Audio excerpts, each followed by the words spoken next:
response.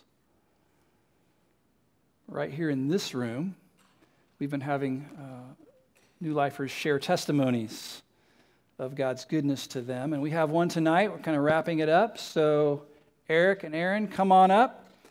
And it's quite a story to share here. So fasten your seatbelts and listen up.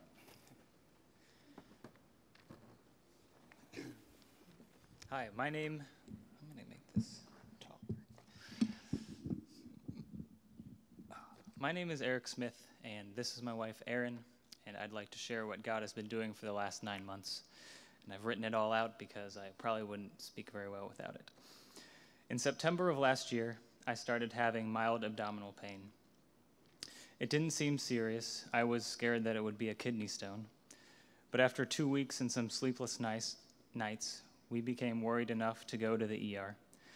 A scan soon showed that a large mass was growing near my intestines. The young doctor, who I swear looked as scared as I felt, he suggested that we be admitted immediately to diagnose the issue. I was transported to a new floor at Riverside, and 2 days later we learned that I had diffuse large B-cell lymphoma, a very fast-growing type of non-Hodgkin's lymphoma. 2 days after that, I was already starting my first chemo treatment. The plan was to have 6 rounds of chemo and be in remission by January of this year. I was told there was about a 75% chance of that happening. As kind of a science-minded guy, I was always tempted to put more trust in the stats than in God. Before my second round of chemo, we got a call that the full biopsy had returned and that my cancer had a marker that indicated a more aggressive and persistent subtype of the lymphoma called double hit. The doctor over the phone didn't provide stats this time. He just said these cancers have a much worse outcome than what we originally thought, and that now the treatments would require staying in the hospital for 4 nights for each round. It was clear to us now that it was very possible that I would not survive this disease. My first thoughts when contemplating death were about missing my 3-year-old daughter's first day of school, possibly never having a real conversation with my 1-year-old son. With all the time I've had to contemplate death, I try to really think about meeting Jesus and the pure joy that heaven will bring. I prayed that I could have Paul's attitude that to live is Christ and to die is gain.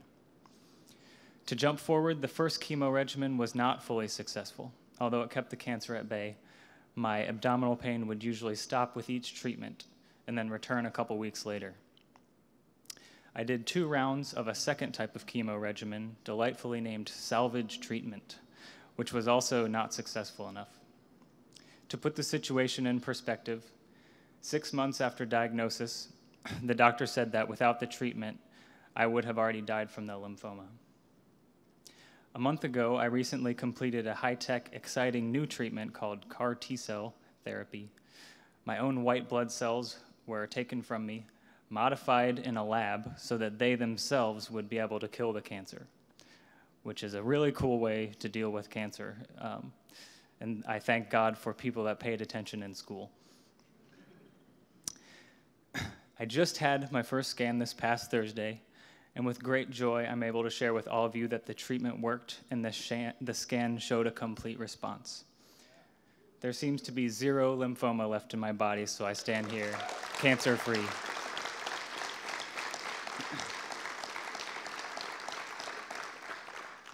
We praise God for his mercy and for the ability to receive the treatment. I still will have scans to watch for a relapse, but it's definitely looking like I can be around for many years to come. Who can say why God has decided to give me this trial? Maybe I will live a long life and become a better disciple of Christ having gone through this chapter. Maybe God used the cancer to bring many of us closer to him in prayer, including friends and family, and for sure us. Maybe it has very little to do with me, and the cancer is just a small cog in a plan that I can't even fathom. I think Pastor Steve likes to say if he's doing one thing, he's doing 1,000 things. I do know that God has shown kindness to me in many ways throughout the process. He's shown love to me through his family, people at New Life, people that we have been in small groups with, along with my own extended family.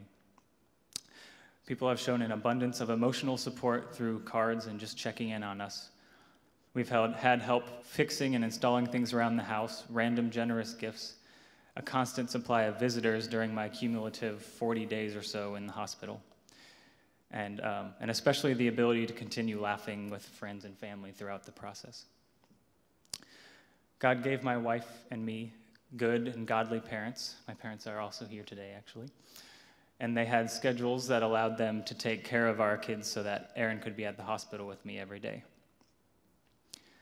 I've heard that there are people I don't know in churches that I don't know praying for me, thanks to grandparents, aunts, and uncles, some of which were also here today. We've had many nurses and doctors that were kind and caring, many who shared our hope in Christ also. God has spared me from much of the physical suffering that cancer and chemo can cause. It has actually been amazing. I've had no nausea, no weight loss, barely any loss of appetite. I don't think I missed a meal in the last 9 months.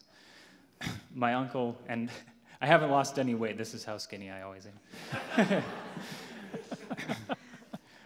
My uncle, who's here, has fought cancer, and he told me how anxious he would be on the way to his chemo treatments, and I would think about how soon I could order a pizza.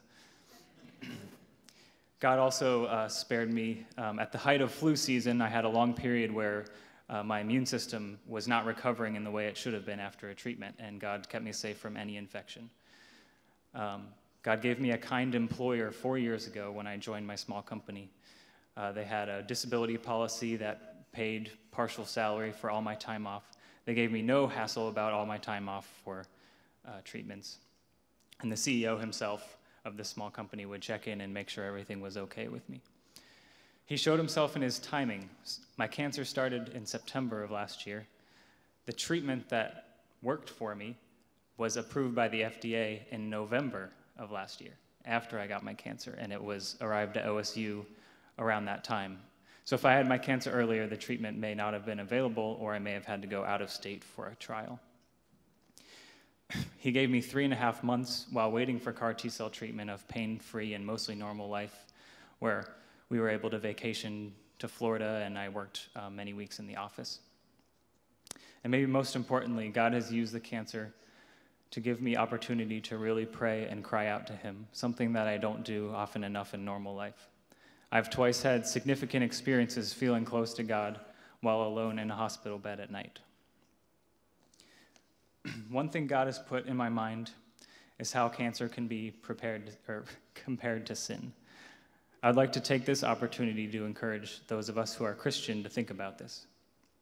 Sin kills spiritually. Sin grows, sometimes quickly, sometimes slowly. It can be sneaky. It might take an outside person to diagnose it, like I needed a doctor to tell me I needed treatment. In the same way, we need to let other Christians point out our sinful blind spots so that we can begin killing it. We don't want to wait till we hit rock bottom with our sin.